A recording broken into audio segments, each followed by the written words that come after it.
Hi friends, எல்லாருக்கும் வணக்கம். Welcome to Sai terrace garden. நீங்களும் உங்கள் குடும்பமும் நலமாக இருக்க எல்லாம் நல்ல இறைவனை வேண்டிக்கிறேன். இப்போ நீங்க பார்க்க போதுங்க சாய் டெரஸ் கார்டன் வீடியோக்குள்ள போவதற்கு முன் சப்ஸ்கிரைப் பண்ணாதவங்க மறக்காம சப்ஸ்கிரைப் பண்ணி சப்போர்ட் பண்ணுங்க. நான் உங்ககிட்ட கேட்கறது ஒரே விஷயம் தாங்க, ஞாபகமா ஒரே ஒரு லைக்கை மட்டும் போட்டவங்க ஆதரவு எனக்கு கொடுங்க. உங்களுக்கு health care, beauty care, cooking, garden, story time இப்படி அதிக ஆர்வம் இருந்தா நம்ம சாய் டெரஸ் கார்டனை ஃபாலோ பண்ணுங்க. வீடியோவை ஸ்கிப் பண்ணாம கடைசி வரைக்கும் பாருங்க. நம்ம சேனல்ல இன்னும் நிறைய சுவாரஸ்யமான வீடியோஸ் எல்லாம் இருக்கு, மிஸ் பண்ணாம பாருங்க. இன்னைக்கு நம்ம சாய் டெரஸ் கார்டன்ல நாம பார்க்க போவது இயற்கையின் அற்புதம் உங்க கையிலே படத்திலிருந்து அன்னாசி செடி எப்படி வளர்க்கிறதுன்னு தான் நம்ம பார்க்க போறோம். அன்னாசி செடி உருவாகும் மந்திரத்தை பார்க்கலாமா? வாங்க பார்க்கலாம்.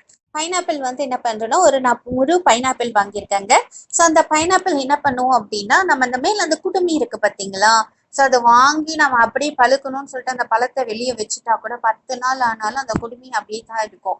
அதுக்கப்புறம் அந்த குடுமி நம்ம என்ன பண்ணுவோம்னா, நம்ம கட் பண்ணி நார்மலாவே பழத்தை சாப்பிட்டுட்டு அந்த தூக்கி போட்டுருவோம் இல்லையா. ஆனா இப்ப நம்ம அதை பண்ண போறது கிடையாது. பழத்தை சாப்பிட்டுருவோம், ஆனா அதுக்கு மேல இருக்க அந்த கிரீடம் மாதிரி இருக்கு அந்த குடுமி இருக்கு பாத்தீங்களா, அதுல தாங்க பெரிய இதுவே இருக்கு. அதை கட் பண்ணி அது கீழே இருக்கிற அந்த இடம் வந்து மூழ்கிற அளவுக்கு ஒரு பவுல்ல வந்து தண்ணி ஊத்தி நீங்க வச்சிடுங்க. அந்த சின்ன இடம் இருக்கும், அது வந்து நான் காட்டுறேன் உங்களுக்கு. அதுக்குள்ள அப்படியே மூழ்கிற மாதிரி நம்ம வச்சிருந்தோங்க. அது என்ன ஆகும்னா, நம்ம டெய்லி வந்து அந்த தண்ணியை வந்து நம்ம சேஞ்ச் பண்ணணும். குறைஞ்சது இங்க வந்து பாத்தீங்கன்னா 5 நாள்லயே 5 டேஸ்லயே வேர் வந்துச்சு. ஆனா நம்ம டெய்லி எடுத்து அந்த தண்ணியே சேஞ்ச் பண்ணிட்டே இருக்கணுங்க. அப்படி இல்லைன்னா என்ன ஆகும்னா அழுவி போயிடும். ஸோ அது ஃப்ரெஷ்ஷா இருக்காது. அதனால சலிக்காம நம்ம என்ன பண்ணணும் அப்படின்னா, அந்த தண்ணி எடுத்து ஊத்திட்டு வேறு ஒரு தண்ணி வச்சு நம்ம அதை வந்து வச்சுட்டே வந்தோம் அப்படின்னா, இங்க வந்து பாத்தீங்கன்னா எனக்கு ஒரு 5 டேஸ்லயே வந்து அது வந்து நல்லா சின்ன சின்னதா வேர் வந்துடுச்சு. ஸோ இப்ப பாத்தீங்கன்னா அது இப்படி இருக்கு இல்லைங்களா. ஸோ இப்ப அதை எடுத்து நம்ம பாக்குறோம்னா, அங்க பாருங்க, உங்களுக்கே தெரியும். இந்த அளவுக்கு மூழ்கிற அளவுக்கு மட்டும் வச்சா போதும். அந்த ஒயிட்டா இருக்கு பாத்தீங்களா, அந்த அளவுக்கு மூழ்கிற அளவுக்கு நம்ம வச்சா போதும். அதுல பாத்தீங்கன்னா சின்ன சின்னதா வேர் வந்துடுச்சு. எனக்கு 4 டேஸ்லயே வந்துச்சு. சில நேரம் 7 டேஸ் கூட ஆகும். நம்ம டெய்லி மாத்திட்டோம்னா நம்மளுக்கு 4 டேஸ்லயே வந்துடும். அதுக்கப்புறம் அந்த மெயின் அந்த இது காஞ்ச மாதிரி இருக்கு பாத்தீங்களா, அதெல்லாம் நம்ம கட் பண்ணி விட்டுடலாம்.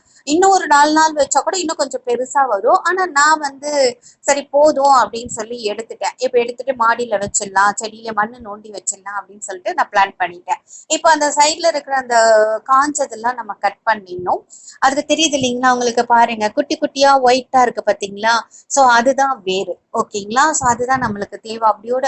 ஏன்னா இங்க இப்படி வச்சு நம்ம மண்ணில் வச்சாலும் வளர்ந்துருங்க. பட் ஆனா நம்ம எந்த ஒரு செடியுமே வேர் வர வச்சுட்டு அதுக்கப்புறம் நம்ம எடுத்துட்டு போய் வச்சோம் அப்படின்னா ஈஸியா வளர ஆரம்பிச்சிடும், சீக்கிரமா க்ரோத் ஆயிடும். ஸோ இப்போ அடிக்கிற வெயிலுக்கு எல்லாம் பாத்தீங்கன்னா அப்படியே வச்சுன்னா கொஞ்சம் வளர்றதுக்கு கஷ்டமா இருக்கும். அதனாலதான் இந்த மெத்தடை நம்ம ஃபாலோ பண்ணணும். புதினாவா இருந்தாலும் சரி, கீரையா இருந்தாலும் சரி, நீங்க எல்லாத்தையுமே இந்த மாதிரி வச்சிருக்க பாத்தீங்களா. நம்ம மாடிக்கு நம்ம போன உடனே வைக்கலான்னு நம்மளுடைய வண்ணத்து பூச்சிகள் சந்தோஷமா வந்துருவாங்க. நிஜமாங்க எனக்கு அதுதான் ரொம்ப ரொம்ப பிடிக்குங்க. பார்த்தா நிறைய ஃப்ளவர்ஸ் எல்லாம் இருக்கு இல்லைங்களா. ஓகே, இப்போ வந்து பாத்தீங்கன்னா நான் அது என்ன பண்ணினேன்னா, ஒரு 15x15 க்ரோ பேக் எடுத்துட்டேன். அதுல வந்து நம்ம நார்மல் சாயில் தான், கார்டன் சாயில் தான் போட்டிருக்கேன். அப்படியே நோண்டி அந்த குடுமையை மட்டும் நம்ம அப்படியே புதைச்சு வச்சிடணும். ஓகேங்களா. அந்த வேர் வந்துட்டு பார்த்தீங்களா. அப்புறம் அந்த மேல இருந்த அந்த காஞ்சு இருந்தது அந்த இலையெல்லாம், அந்த காஞ்சதையும் நம்ம கட் பண்ணிடணும். கட் பண்ணிட்டு நம்ம விட்டாச்சு. இப்போ வந்து பாத்தீங்கன்னா வச்சு வந்து என்ன ஆயிடுச்சுன்னா, ஒரு வாரம் ஆயிடுச்சு. ஒரு வாரம் கழிச்சு வந்து அந்த நம்ம பைனாப்பிள் செடி எப்படி இருக்குன்னு பாத்தீங்கன்னா, இன்ன அளவுக்கு வந்து கொஞ்சம் க்ரோ வந்திருக்கு. ஓகேங்களா. ஸோ டெய்லி நான் எடுக்கலான்னு பார்த்தேன். டெய்லி வந்து அப்படியே தான் இருக்கும், ஏன்னா நம்ம அப்பதானே வச்சிருக்கோம். அதனால ஒரு வாரம் கழிச்சு நான் பார்த்த உடனே கொஞ்சம் நல்லா அப்படியே பாருங்க ஃப்ரெஷ்ஷா இருக்கு பாத்தீங்களா. ஸோ அதுக்கு அடுத்தது வந்து நான் இன்னைக்கு போய் எடுக்கலாம்னு சொல்லிட்டு நான் எடுத்தேன். அப்ப பாத்தீங்கன்னா உங்களுக்கு இருங்க, அதுக்குள்ளே நம்ம பட்டர்ஃப்ளை வேற ஒரு இடத்துக்கு வந்துட்டாங்க. அவங்கள அப்படியே கொஞ்சம் ஷூட் பண்ணிக்குவோம். ஓகேங்களா. ஓகே, அவங்களோட வேலையை வந்து ரொம்ப சந்தோஷமா சுத்தி சுத்தி பறந்துட்டு வராங்க டீம் குடிச்சிட்டு. ஸோ அவங்க ஜாலியா இருக்காங்க, அவங்களை டிஸ்டர்ப் பண்ணக்கூடாது. இப்போ வந்து பாத்தீங்கன்னா உங்களுக்கு தெரியுதுங்களா, இன்னைக்கு வந்து 14 நாள் ஆயிடுச்சு. ஸோ 14 நாள் உங்களுக்கு நல்லா தெரியுது பாருங்க, உள்ள இருந்து அப்படியே ஒரு 2-3 இதழ் வந்து இலைகள் வந்து வர ஆரம்பிச்சுட்டாங்க. ஸோ இவ்வளவுதாங்க இப்போதைக்கு நான் எப்படி பைனாப்பிள் செடி வச்சிருக்கணும். ஸோ அந்த மெத்தடை நான் உங்களுக்கு இப்ப காமிச்சிட்டேன். ஓகேங்களா. இதுக்கப்புறம் நம்ம அடுத்ததை பார்ப்போம். இது என்னன்னா, இப்ப இதை நம்ம பார்த்துட்டோம். இன்னொரு ஸ்டெப் அதை எப்படி நம்ம ஃபாலோ பண்ணணும்ன்றதை நான் சொல்றேன் இப்போ. என்ன அண்ணாச்சி பழத்தை சாப்பிட்டுட்டு மேல இருக்கிற குடுமியை தூக்கி போட்டுட்டீங்களா குப்பையில? ஓகே, பரவாயில்லைங்க, இனிமே தூக்கி போடாதீங்க. நம்ம இப்ப பைனாப்பிள் செடி எப்படி வைக்கிறது நம்ம பார்த்துட்டோம். இப்ப அதை கேர் பண்றது எப்படின்னு பார்க்கணும் இல்லையா? அதை தான் இப்ப பார்க்க போறோம். இப்ப வந்து பிரெக்னெண்டா இருக்கீங்கன்னு வச்சுக்கோங்க, வயித்துல ஒரு பாப்பா இருக்கு.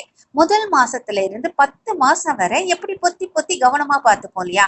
அதே மாதிரி தாங்க இந்த பைனாப்பிள் செடியும் வைக்கிற முதல் மாசத்துல இருந்து 10 மாசம் வரை ரொம்ப கவனமா பொறுமையா பாத்துக்கணுங்க. அப்படி பார்த்துட்டு வந்தீங்கன்னா இவங்களுக்கு என்ன ஃபுட்டு கொடுக்கணும், இயற்கை உரம், அதாவது காய்கறி வேஸ்டேஜ் இருக்கு இல்லைங்களா, அந்த கழுவுற அந்த வேஸ்டேஜோட தண்ணியை தான் நம்ம உரமா கொடுக்க போறோம். கொஞ்சம் நிழல் கொடுத்து கொஞ்சம் வெயிலும் கொடுத்து தண்ணீரும் ஊற்றி அவங்கள சந்தோஷமா பாத்துக்கணும். கூடவே முயற்சியும் பொறுமையும் இருந்தா சுவையான பைனாப்பிள் வெற்றிக்கனியை நம்ம சுவைக்க முடியும். இது செடிகளுக்கு மட்டும் இல்லைங்க, நம்மளோட வாழ்க்கைக்குமே பொருந்தும். பொறுமையும் முயற்சியும் கண்டிப்பா தேவை இல்லையா? இப்ப என்னங்க, அன்னாசி பழம் செடி நட்டு வச்சாச்சு. இனி என்ன பண்ண போறோம்? அடுத்து அன்னாசி பழம் சாப்பிட ரெடியா இருக்க வேண்டியதுதான். ஓகே, என்ன சொன்ன உடனே அன்னாசி பழம் வாங்க ரெடி ஆயிட்டீங்களா? மறந்துடாதீங்க, குடுமியை குப்பையில தூக்கி போடாம உங்க தோட்டத்திலேயே அன்னாசி பழத்தை வளர்த்து அந்த பழத்தை சாப்பிடும்போது ஒரு சந்தோஷம் வரும் பாருங்க. அதை சொல்றதுக்கு வார்த்தையே இல்லைங்க, அனுபவிச்சா மட்டும்தான் தெரியும், அது உணரவும் முடியும். அப்ப கண்டிப்பா நீங்களும் அந்த பழத்தை சாப்பிட ரெடி ஆயிட்டீங்க இல்லையா? அந்த சந்தோஷத்தோட ஒரு லைக்க போடுங்க. உங்க ஃப்ரெண்ட்ஸுக்கு இந்த நல்ல டிப்ஸை ஷேர் பண்ணுங்க. இன்னும் உங்களுக்கு ஏதாவது விஷயங்கள் தெரியணும்னா கமெண்ட்ஸ்ல ஷேர் பண்ணுங்க. இன்னொரு அழகான வீடியோல உங்களை சந்திக்கிறேன். பாய், டேக் கேர்.